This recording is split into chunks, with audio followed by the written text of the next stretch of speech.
ramping up on Spain's government to redefine the legal definition of rape. It comes after a court cleared 5 men of rape charges. The court in Barcelona issued a statement saying it could not convict the men of rape because the unconscious teenage victim did not fight back. Now, that attack happened at a party in 2016 when the girl was just 14 years old. She had consumed alcohol and drugs that rendered her unconscious. Well, CNN Español's Pau Mosquera joins us now from Madrid with more on this. This is an outrageous case. Certainly we have seen protests there over this. Just explain this court ruling. Exactly, a controversy that started yesterday, Thursday, after the Barcelona High Court made public this verdict, was charging for sexual abuse instead of sexual assault these 5 men accused of sexually attacking a minor girl in 2016. The main difference, Linda, is that if they have been charged for sexual assault, they would have been facing sentences of up to 20 years in prison, but instead they would be staying up to 10 to 12 years in prison after they have been charged for sexual abuse. The case took place in 2016 in Manresa, a city in the northeast of Catalonia, where both the attackers and the victim were in a party. There, in that case, the victim, who was 14 years old by that moment, had already consumed alcohol and drugs. So that's why the attackers had to use no violence or intimidation to go ahead with the attack. And that's why the court yesterday decided that as there was no violence, they would be convicted of sexual abuse.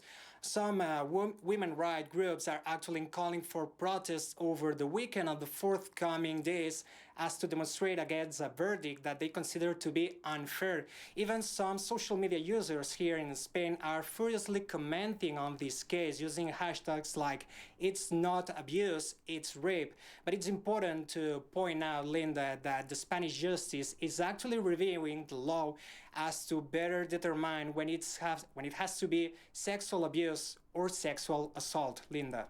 So that is an important point you make there. A review now underway about the explicit form of consent that would impact cases like this going forward. In terms of this case, though, can there be an appeal now? What's the next step? Yeah, exactly. After having come out, made public this verdict, they still can go to higher courts where they can appeal for this. So this means they can go to the Spain Supreme Court as to appeal this case and then review the case on if it has to be still sexual abuse or maybe it has to be considered sexual assault, Linda. Okay, and that, of course, will affect the length of the sentence. Paul Mosquera, thanks so much. Well, for more on this story, be sure to visit our website, that is cnn.com. Well, ISIS has claimed its first attack under new leadership. It happened at an Iraqi army checkpoint north of Baghdad. Iraqi officials say 1 soldier was killed, 5 others wounded. It comes on the heels of an ISIS statement claiming it has chosen a new leader to replace Bakr al-Baghdadi. He, of course, was killed in that US military operation. In the same audio message, ISIS warned it has militants on the doorstep of Europe and in the center of Africa, with more cells expanding. Well, CNN has gained rare access to a prison in Syria where foreign ISIS fighters are being held, and they haven't been told that al-Baghdadi is dead. Nick Payton-Walsh has some of their stories, including from an American who says he wants to come home.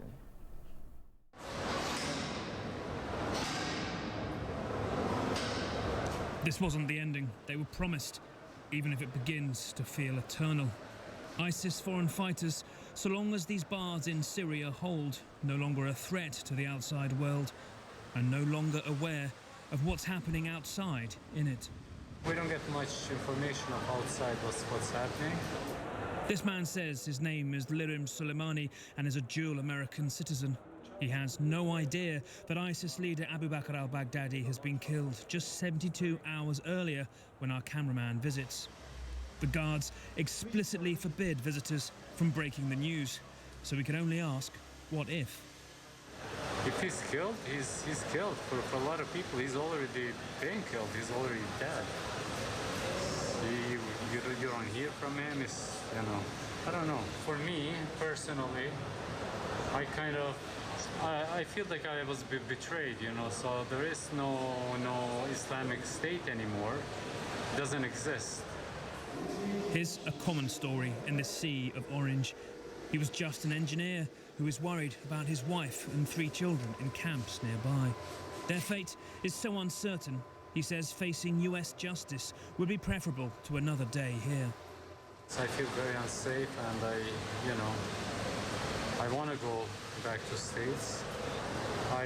One thing for sure, I don't want to be here. Nobody here has faced a trial or been found guilty, and now many yearn for the due process ISIS denied others in their barbaric rush for blood. Pleading to the nations ISIS pledged to destroy.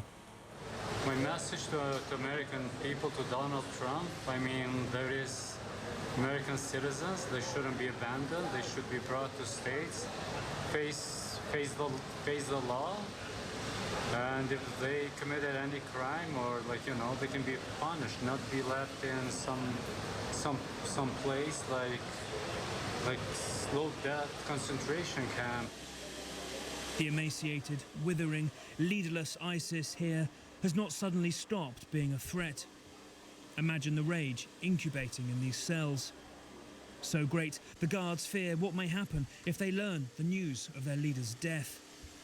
An anger their home countries do not, for the most part, want to import back, but that lives on after Baghdadi's death in these cells. Nick Payton-Walsh, CNN, Erbil, Northern Iraq. Well, to India, where Delhi's chief minister has likened the severe pollution there right now to a gas chamber. Citizens of New Delhi, including 5 million school children, now have to wear anti-pollution masks after a health emergency was declared. City officials also forcing the closure of schools for about a week. India's second biggest city, of course, ranking among the most polluted places in the world. Meteorologist Chad Myers joins us from the Weather Centre. And Chad, it has, of course, been named the most polluted city in the world. Sure. Just how bad is this right now? Well, we're over 400 parts per million of the very smallest particles that really lodge in your lungs. This is a picture here from not that many hundreds of meters away. And so it really was an ugly day yesterday and still there today. Now, a couple things are going on here. We've had the burning of some of the fuels there where the farmland is, but also there's been a very big celebration with an awful lot of fireworks as well. So let's get to this. If you're somewhere in the 300 to 500 range, it's hazardous. And the last reading we had was 354. This is what the satellite looks like. It looks like that would be cloud cover, but it's smog, really backed up against the Himalayas. That's the problem. There's no place for this to go. There's an inversion in the atmosphere, kind of a cap on the atmosphere, almost like putting a lid on a boiling pot. Well, the steam stays in the boiling pot. New Delhi, not the only place. Even Lucknow had 425 of these parts per million of these very small smoke particles in their lungs. It comes from transportation, from factories, from agriculture, from forest fires, but it also comes from fireworks. And this was the big celebration over the past almost 5 days here. One firework is enough to make enough pollution in about 10 cubic meters to get you to that. So think about how many fireworks may have been going off. Now, I know they had a little bit of a limit for a time, but it acts like a pollution lid, like putting a lid on a boiling pot or on a pressure cooker. No place for that to go, and that's why it settled down to the surface. Finally, we get a little bit of relief. We go from the 300s to the 200s, and then finally by Monday down below 150. So it will eventually blow away, but a number of things all combined to make an ugly couple of days. Yeah, absolutely disgusting. I feel for the people there. Chad Myers, good to have you with us. Thanks for breaking it down for us. You bet. Well, China is turbocharging its bid to become a tech superpower with the launch of the world's largest 5G network. Earlier Friday, China launched the super-fast 5G mobile phone service in 50 Chinese cities. CNN's David Culver is in Beijing with the details. China debuting the world's largest 5G cell phone network. This much anticipated 5th generation rollout started in South Korea and Australia and parts of the US, but with China, it is all about scale, and this is expected to be the biggest commercial network. State media here says its 5G has now come online in 50 cities, including right here in Beijing, Shanghai, Guangzhou, and Shenzhen. They estimate some 850 million people here in China use their smartphones to surf the internet. That's more than any other country. This latest generation of mobile technology will allow for more speed. It is said to be up to 100 times faster than existing 4G cell sites. But to use it, customers have to purchase 5G equipped phones. So here in China, that's where Huawei comes in. It is the largest telecommunications equipment maker and a leading smartphone brand. Market data shows most smartphone users here rely heavily on Huawei products, roughly 42%. That's compared with 5% of consumers using Apple phones, which are not yet 5G equipped. China's 3 major telecom companies awarded Huawei a large chunk of the 5G mobile contracts. It's a hopeful boost for the company that's faced financial challenges amid the U.S.-China trade war. Washington's blacklisted Huawei and has been urging other countries to ban its use, alleging it is a national security risk that could make nations vulnerable to Chinese spying. That is a claim that Huawei has repeatedly denied. Now, making the 5G upgrade all the more accessible is its relative affordability. Prices range from $18 to $85 a month, all of that depending on speeds and data.